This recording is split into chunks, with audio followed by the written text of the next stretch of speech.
Today we're taking a look at a Toro Flex Force 60 volt 6 amp hour battery. It died. It just flashes on the charger, whether it's the wall charger or this more smaller charger. It flashes caution, something's wrong. Left it in all day figuring maybe cells unbalanced or something. Nope, didn't do anything.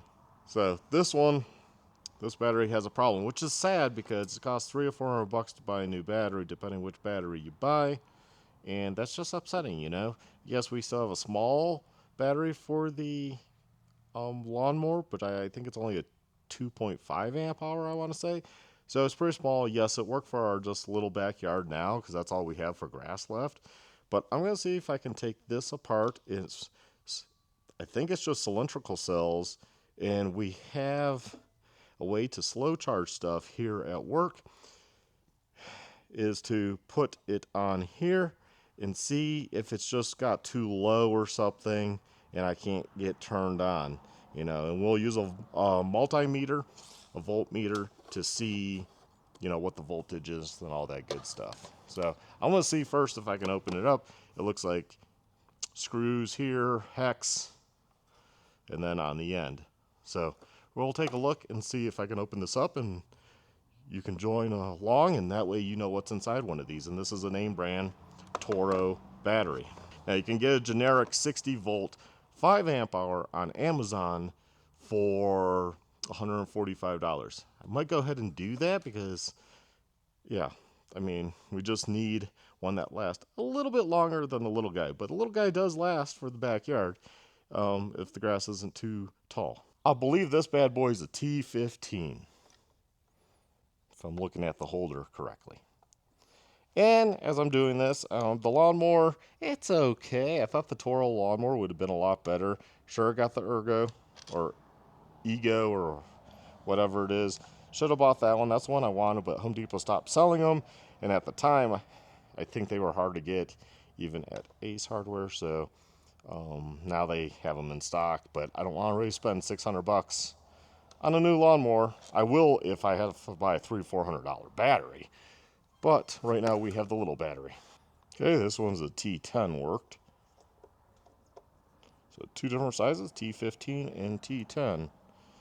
One part about being here at work doing this on a Monday, because we're not open today, is the phone rings and yeah, I'll never get anything done. A lot of times I come in on a Monday to try to get stuff done, right? Whether stuff I'm doing or just stuff around here. Yeah, the phone will ring nonstop, and every time you pick it up means you can't do anything. Issues of small business. That's just the issues of having a small business. Some people understand, other people don't.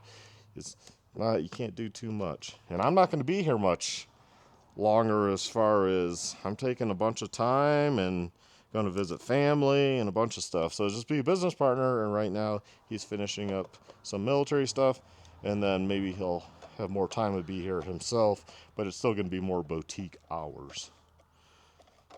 Let's see. I mean, taking that off, that's what she looks like. So not too terribly. So you got epoxy up there for the lid, and it does come on, does say 1, but she ain't charging. Now obviously you could rebuild this pack because you got the cylindrical cells, right? You could just replace the damaged cells or buy new cells, charge them up all to be equal, and put them in here and have a whole new battery. I mean, I could do that. Just have to see how all this is, I guess, held together, right? Okay. So after this comes off, that kind of holds it on. This does come apart. Ooh. Okay. Black piece comes off. So there's the bottom. It has like some foam. I'm wearing no jewelry, so I want to be careful. Ooh, I got to be careful about this metal.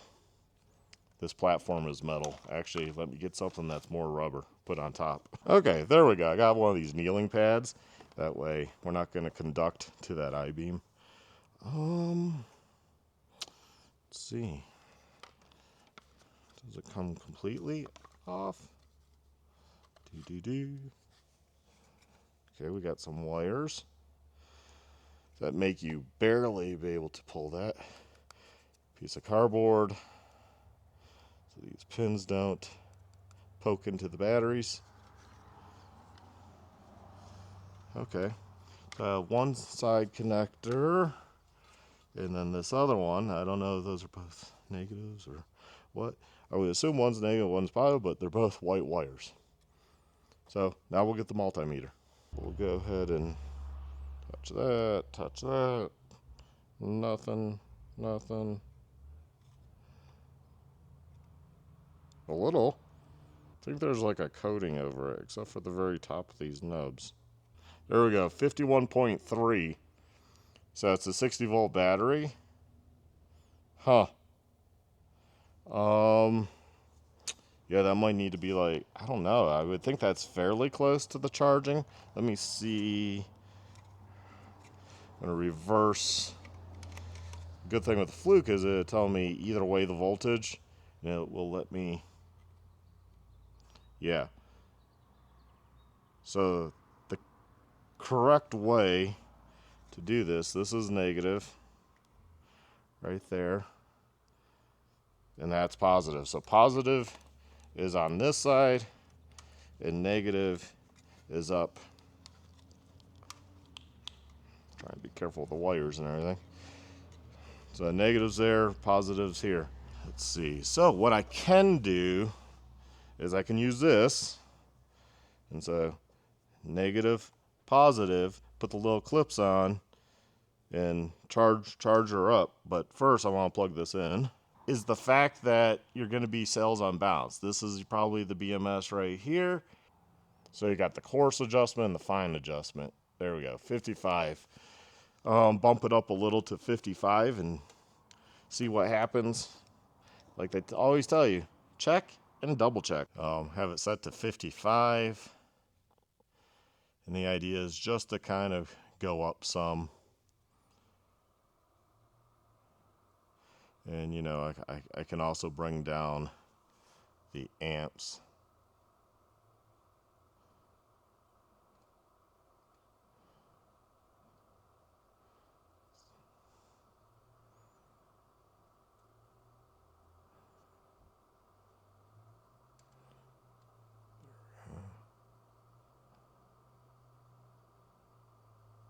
Maybe do like 2 amps and let that go for a little bit, and we'll come back and then see how she's doing. So I got it charged up to 55 volts. I took the leads off. I plugged in the OEM charger, and it's blinking. So it is now charging. So we will see if this charges up to a solid green.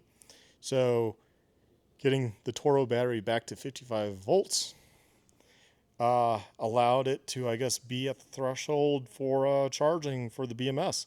So it just dipped too low. Luckily, not like some of our fancy batteries for some of these e-motos here, where they dipped so low, we had like 2.65 volts, and good luck, you're going to have battery damage when it's like that low. But this was still showing, I believe, what did we say, 51 volts? So 51 volts. So I'm guessing, don't know where the threshold is. It must have been just below. And yeah, lesson learned here for the winter. Make sure you probably kind of charge these up somewhat from time to time through the winter when you're not using your mower, which can be quite a few months here in Colorado, just from winter and the grass not growing and what have you, because you're not really watering. There we have it. I think it's going to work.